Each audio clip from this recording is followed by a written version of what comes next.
اب عام حالات میں کیا ہوتا ہے، ہمارا یہ وجود حیوانی چھایا ہوا ہے ہمارے وجود کے اوپر، بیچاری روح جو ہے دبی رہتی ہے، پسی رہتی ہے۔ اگر خدا نہ خواستہ ہم گناہ گار بھی ہیں، گناہ پر گناہ کا ارتکاب کر رہے ہیں، تو وہ روح جو ہے وہ قلب کے آئینے شیشے کے اندر ہے۔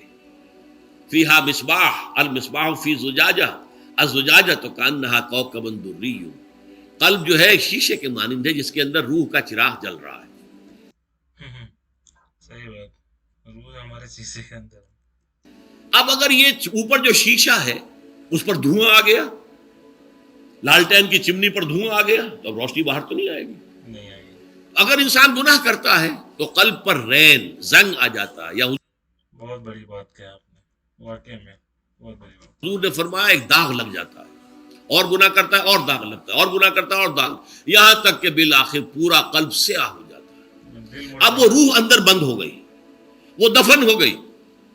اس کے لیے اب ضروری ہے کہ اب ایک پروگرام ایسا دیا جائے جو ریورس ہو جائے۔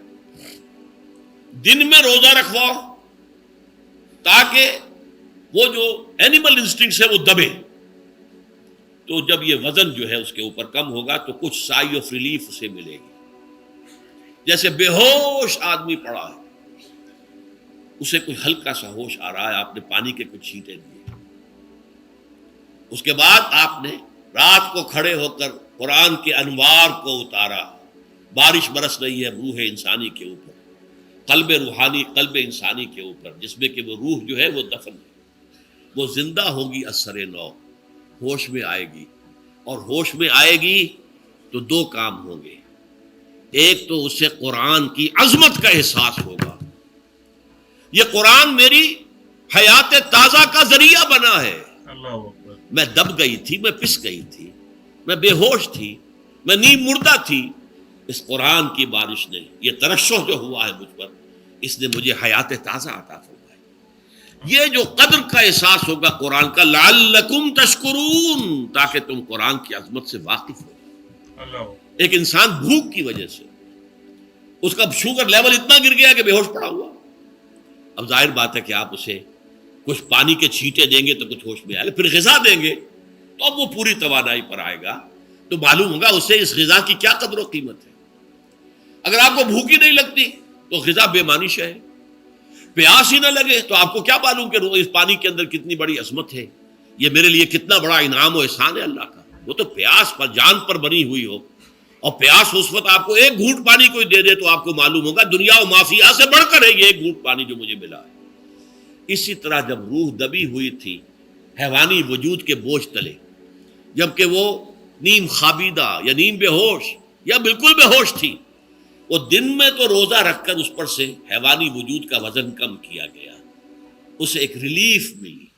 رات کو قرآن مجید کے انوار و برکات اس میں جذب کیے گئے تو اس کو پوری توانائی حاصل ہوئی۔ اس پوری توانائی کا پہلا نتیجہ تشکر، قرآن کا شکر، الحمدللہ الذی انزل علی عبدہ الکتاب ولم یجعل لہ عوجا۔ پھر وہ قلب کی گہرائیوں سے نکلے گا، سارا شکر اس اللہ کے لیے جس نے اپنے بندے پر صلی اللہ علیہ وسلم کتاب نازل کی، اور اس میں کوئی کنجی نہیں رکھی، کسی طرح کی ایش پیچ نہیں۔ یا تبارک الذی نزل الفرقان علی عبدہ لیکون للعالمین نذیرا، بڑی بابرکت ہے وہ ذات جس نے اپنے بندے پر فرقان نازل فرمایا تاکہ وہ تمام جہان والوں کے لیے نذیر اور خبردار کرنے والا بن جائے۔ یہ قرآن کی عظمت کا احساس، اور ظاہر بات ہے جس قدر کسی نعمت کی قدر و قیمت کا احساس ہوگا اسی قدر تو آپ شکر ادا کریں گے۔ بے شک۔ اگر آپ نے کسی بچے کے ہاتھ پر ہیرا رکھ دیا، اسے کیا پتا یہ ہیرا کس بلا کا صحیح بات ہے، اس کی کیا قیمت ہے جب تو اس کا احساس نہ ہو۔ ہوتا ہے، وہ سمجھے گا کانچ کا ٹکڑا ہے۔ لیکن اگر کوئی واقعتاً کو جوہر شناس ہو، جوہری ہو، اس کو آپ ہیرا دیں گے تو اسے معلوم ہے کہ مجھے کیا چیز دی گئی ہے۔ اس کے اندر جو شکر پیدا ہوگا وہ اس بچے کے اندر تو نہیں پیدا ہو سکتا جسے معلوم ہی نہیں۔ تو قرآن مجید کی اصل عظمت سے انسان واقف کب ہوگا؟ جبکہ اس کے ذریعے سے اس کی روح کو ایک حیات تازہ مل جائے، اور اس طرح وہ پروگرام ریورس ہو جائے جو عام طور پر چل رہا تھا، ساری توجہ اپنے جسم پر، اس کے تقاضوں پر۔ جسم میں تھوڑی سی پھنسی نکل آئی ہے، بھاگ رہے، دوڑ رہے اس کے علاج کے لیے۔ کوئی اور مرض لاحق ہو گیا، بھاگ رہے ہیں، دوڑ رہے ہیں اس کے علاج کے لیے، بڑی بڑی فیسیں بھی دے رہے ہیں، ساری جسم کی پرواہ ہے، روزانہ نہا رہے ہیں اور اچھے سے اچھا صابن لا کر نہا رہے ہیں، وہ جسم کی پرواہ ہے نا، اس کی دیکھ بھال ہے، روح کی طرف توجہ ہی نہیں۔ یہ ہے وہ بات جو کہی گئی ہے سورہ حشر میں، اور جسے علامہ اقبال نے پھر اپنے فلسفہ خودی کی اساس اور سورس قرار دیا ہے، وَلَا تَكُونُوا كَالَّذِينَ نَسُوا اللَّهَ فَأَنسَاهُمْ أَنفُسَهُمْ أُولَٰئِكَ هُمُ الْفَاسِقُونَ۔ دیکھو اے مسلمانوں، ان لوگوں کے مانند نہ ہو جانا جنہوں نے اللہ کو بھلا دیا تو اللہ نے انہیں اپنے آپ سے غافل کر دیا، اور یہی لوگ فاسق و فاجر ہیں۔ یہ سوال پیدا ہوتا ہے کہ انسان اپنے آپ سے کہاں غافل ہوتا ہے؟ کیا اپنے وجود حیوانی سے غافل ہوتا ہے؟ کیا بھوک لگتی ہے تو وہ ادھر ادھر منہ نہیں مارتا؟ غذا کو حاصل کرنے کے لیے کوشش نہیں کرتا؟ کرتا ہے، بے شک کرتا ہے، پیاس لگتی ہے تو کیا پانی یا کوئی اور مشروب تلاش نہیں کرتا؟ کرتا ہے، کوئی بیماری لاحق ہوتی ہے تو کیا اس کے علاج کی طرف توجہ نہیں کرتا؟ جاتا ہے، اسے آرام کی حاجت ہوتی ہے تو آرام نہیں لیتا؟ اپنے اس وجود سے تو غافل نہیں۔ کون سے وجود سے غافل ہوا ہے؟ وہ روحانی وجود سے غافل ہے، بھول گیا کہ میرے اندر روحانی وجود بھی ہے اور اس کا تعلق ذات باری تعالیٰ کے ساتھ ہے۔ اس نے سمجھا کہ میں بس حیوان ہوں، نرا حیوان ہوں، اپنے اس وجود کی اصل حقیقت ہی سے بے خبر، غافل۔ چنانچہ آج کے دور کا سب سے بڑا المیہ کیا ہے؟ ڈاروین کے نظریے کے جو اثرات پیدا ہوئے ہماری معاشرت پر، ہماری سوچ پر، ہمارے فکر پر، ہمارے فلسفے پر، ہماری سوشولوجی پر، وہ کیا ہے کہ ہم بھی نرے حیوان ہیں۔ اللہ اللہ خیر سلام۔ یہ سب سے بڑی محرومی ہے اس دور کی کہ انسان اپنے اصل شرف سے خود ہی مستعفی ہو گیا۔ ہمارا کوئی وجود ہے ہی نہیں روحانی وغیرہ، روح کسے کہتے ہیں ہم نہیں جانتے، بس یہ جسم ہے۔ ہم اللہ کو نہیں جانتے کون ہے کون نہیں ہے، ہوگا، ہم تو اس کائنات کو جانتے ہیں۔ ہم روح سے واقف نہیں، ہم تو اپنے جسم کو واقف ہیں۔ آخرت سے ہمیں کچھ پتہ نہیں، شاید ہو شاید نہ ہو، کچھ پتہ نہیں، لیکن یہ زندگی تو ہے، اسے ہم جانتے ہیں۔ یہ ہے آج کے انسان کا سب سے بڑا المیہ، اور یہ ہے ماس سکیل کے اوپر ارتداد، ذہنی طور پر مرتد ہو چکے ہیں انسانوں کی عظیم اکثریت مرتد ہو چکی ہے۔ یہ ہے در حقیقت کہ روزہ جو ہے اس پروگرام کو آ کر ریورس کرتا ہے۔